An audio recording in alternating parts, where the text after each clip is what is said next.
السلام علیکم، welcome to my channel horror stories with Hifza. ایک ریئل ہارر اسٹوری مجھے ریسیو ہوئی ہے۔ ویڈیو کے اینڈ میں اپنی رائے بھی ضرور دوں گی، تو آیت الکرسی پڑھ کے حصار کر لیں تاکہ آپ محفوظ رہیں۔ شروع کرتے ہیں آج کی اسٹوری جو مجھے بھیجی ہے موہت سالار نے۔ تو آئیے ان کی زبانی سنتے ہیں۔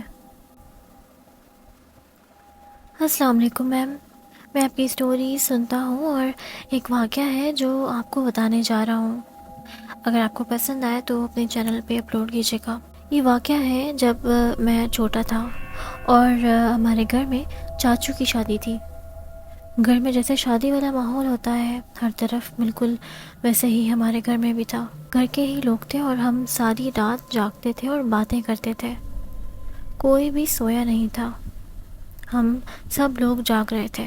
اگلے دن پتہ چلتا ہے کہ ہماری الماری میں سے کچھ گولڈ کے زیورات غائب ہیں۔ گھر میں باہر کے لوگ نہیں تھے، صرف ہمارے گھر کے ہی افراد تھے۔ پھر بھی ہم نے اپنی طرف سے چھان بین کروائی، پر کچھ بھی پتہ نہ چل سکا۔ اب ہمارے چاچو کو آؤٹ آف سٹی جانا تھا ارجنٹ، اپنے کسی بزنس کے کام سے۔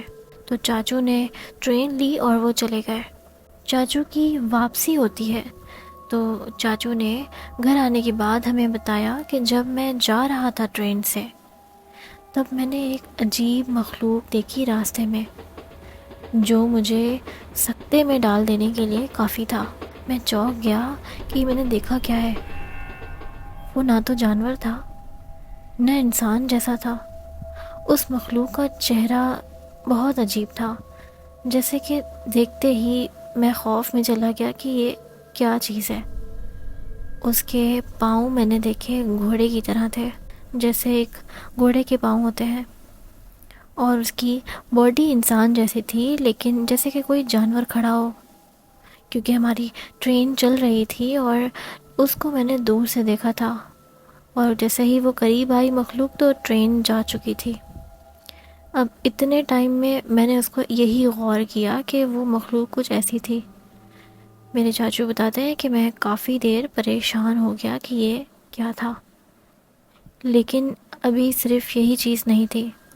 عجیب بات یہی نہیں تھی، بلکہ یہ بھی تھی کہ اس مخلوق کے گلے میں وہ سارا زیور تھا جو ہمارے گھر سے چوری ہوا تھا۔ پھر چاچو نے یہ بھی بتایا کہ گولڈ جہاں سے چوری ہوا تھا اب وہیں رکھا ہے۔ کچھ دن گزر گئے اور سب اس بات کو بھول گئے تھے کہ چلو خیر سے زیورات مل گئے ہیں، اور وہیں تھے، وہاں سے غائب تھے، کیوں تھے اس بات پہ سب نے دھیان نہیں دیا، اور خیر سے گولڈ ملنے کی ہم کو خوشی تھی۔ اگلے دن میرے چاچو باہر کسی کام سے گئے تو انہیں ایک لڑکی ٹکرائی راستے میں اور پوچھتی ہے کہ سونا مل گیا؟ تو چاچو کو کافی حیرت ہوئی۔ انہوں نے کوئی جواب نہیں دیا اور اگنور کر کے گھر آ گئے۔ چاچو نے سوچا کہ پتہ نہیں کون ہے انجان عورت اور ایسے پوچھ رہی ہے راستے میں سے رکوا کے کہ گولڈ مل گیا۔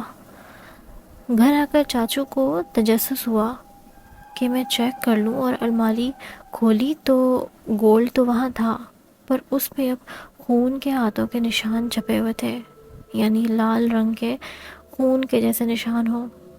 چاچو بہت ڈر گئے، لیکن پتہ نہیں ہمیں کہ وہ سب معاملہ کیا تھا، کون تھی عورت، کیا چاہتی تھی، کیوں کر رہی تھی ایسے۔ یہ سٹوری ریئل ہے، آپ چاہیں تو اپنے چینل پہ اپلوڈ کر لیں، اور میرے پاس اور بھی سٹوریز ہیں جو میں انشاءاللہ پھر کبھی بتاؤں گا۔ ویسے شکر ہے آپ کی فیملی کو کوئی نقصان وغیرہ نہیں ہوا اور آپ کے زیورات بھی خیر خیریت سے مل گئے۔ میں اپنا یہاں پہ پوائنٹ شیئر کرتی چلوں کہ یہ سٹوری جب میں ریڈ کر رہی تھی تو مجھے یقین نہیں آ رہا تھا، لیکن پھر مجھے یاد آیا کہ اس سے ملتا جلتا واقعہ میرے والد کے ساتھ بھی ہوا تھا جو انہوں نے ہمیں بتایا تھا۔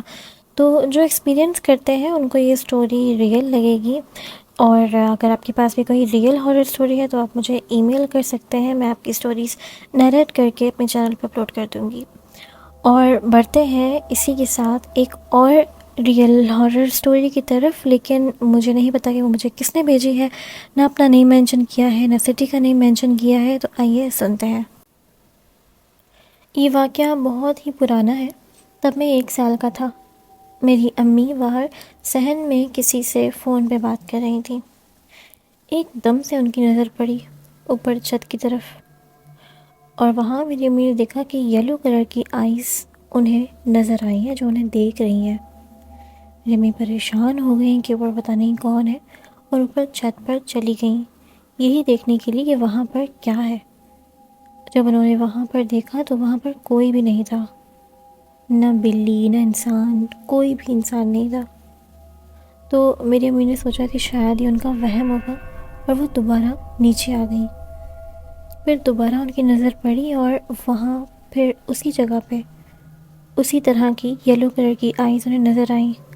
اب میری امی بہت پریشان ہو گئی تھیں، اور انہیں آئیڈیا ہو گیا تھا کہ یہ کوئی اور ہی چیز ہے۔ وہ اندر کمرے میں چلی گئیں اور جاتے ہی میرے والد کو کال کی اور فون پہ سارا ماجرا بتایا کہ ایسا ایسا ہے۔ کو بتاتا چلوں کہ ہمارے گھر کے ہی برابر میں ایک فیکٹری بھی ہے جہاں پہ ہمارے ورکرز وغیرہ بھی کام کرتے ہیں۔ تو میرے بابا نے میری امی کو تسلی دی کہ تم ایسے ہی پریشان ہو رہی ہو، کچھ بھی نہیں ہوگا، کوئی بلی ہوگی یا پھر کوئی ورکر وغیرہ چلا گیا ہوگا صفائی کرنے۔ مگر امی نے کہا کہ نہیں، میں نے اوپر جا کے دیکھا تھا، وہاں کوئی بھی نہیں تھا، اور میں نے دوبارہ وہی چیز سے کی ہے۔ میرے بابا نے کہا کہ تم ایسے ہی پریشان ہو گئی ہو، کوئی بلی ہوگی، کیونکہ اس طرح کی جو آنکھیں اور روشنی والی ہوتی ہیں وہ بلی کی بھی ہوتی ہیں۔ ابھی بس میرے بابا کا یہ کہنا ہی تھا کہ کمرے کا دروازہ زور زور سے کھٹکنے لگا۔ اس کے بعد میری امی نے فوراً ہی آیت الکرسی کا ورد شروع کر دیا، کیونکہ میری امی کو آئیڈیا ہو چکا تھا کہ یہ چیز، یہ ماجرا کچھ اور ہی ہے۔ اس لیے میری امی نے بڑی بہادری کا مظاہرہ کیا اور آیت الکرسی کی تلاوت شروع کر دی، اور پھر سب کچھ ٹھیک ہو گیا۔ پھر صبح ہونے پر میری امی نے ساتھ والے کمرے سے، جہاں میری چاچی رہتی ہیں، ان سے پوچھا کہ کیا آپ کو کوئی ایسی آواز آئی تھی رات کو، دروازے کھڑکنے کی یا کوئی شور اس طرح سے؟ تو میری چاچی نے کہا نہیں، ہمیں تو ایسی کوئی آواز نہیں آئی۔